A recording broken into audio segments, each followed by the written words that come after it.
Hello, welcome back, class. Today we're going to be going over the immunity frames mechanic. First things first, immunity frames affects basically everything, from boats to drifters to dummies to players. Well, I already mentioned dummies, so I don't need to mention players. It affects basically anything that has a health bar. And how it works is that anytime this thing takes damage, it will get zero point 0.5 seconds of immunity frames. And when I say damage, I mean any source of damage as well. You can punch something, you could eat a mushroom, you could be lit on fire, you could touch a spike or lava, whatever it is, you get immunity frames. Now this leads to some very interesting interactions where taking low amounts of damage can prevent high amounts of damage.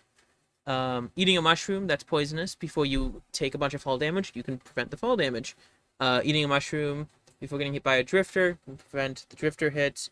Lighting yourself on fire and then timing the getting hit with a fire with fall damage also works. So basically, any source of damage can be used to prevent another source of damage as long as it happens in that zero point 0.5 time frame. Now, this also applies to enemies.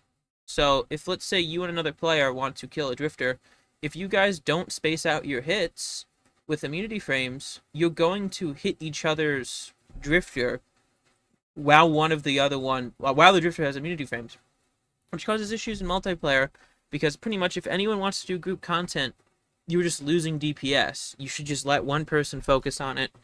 Um, Luckily, in single player, it's not really an issue because everything attacks slower than zero point 0.5 outside of the things that can be like range attacks that don't have a cooldown. So basically, spears and stones don't have that penalty. But things like the sling, the bow, the falx, really any melee weapon has a 0.55 delay for the bows and 0.7 for the falx. So in normal play, this really won't be an issue offensively, but it can be an issue in multiplayer. Another issue with this is that things like scrap bombs or just bombs in general, you can't really combo them. If you place two scrap bombs down and then it doesn't die to the first scrap bomb, the second scrap bomb's just not going to do damage.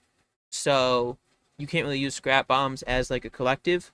You have to kind of space them out, which is lame because let's say you wanted to blow up a bell, instead of placing 3 to 4 scrap bombs, you have to place one bomb, light it, run away, and repeat that 4 times to kill the bell. Another thing with immunity frames is that back to the boat things. Even non-living entities like boats have HP, which means they also have immunity frames, and they can also take damage. So keep in mind that while it's not really relevant that these things have immunity frames or not, just remember they have HP and that your boat can be broken with like being caught on fire. That's all. That's all for immunity frames. Really, it's not too complicated, but you do got to keep those interactions in mind and how it may affect your gameplay or how you could maybe use it to get out of a tight spot.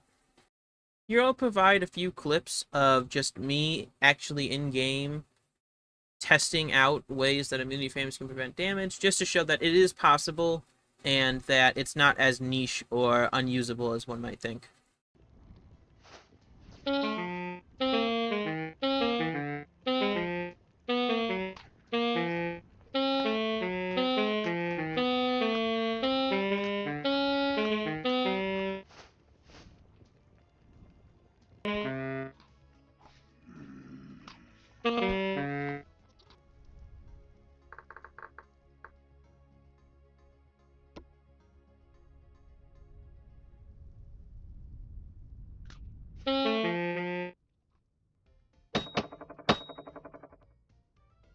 Yeah, that's it. Thanks for watching. Have a good one. Bye bye.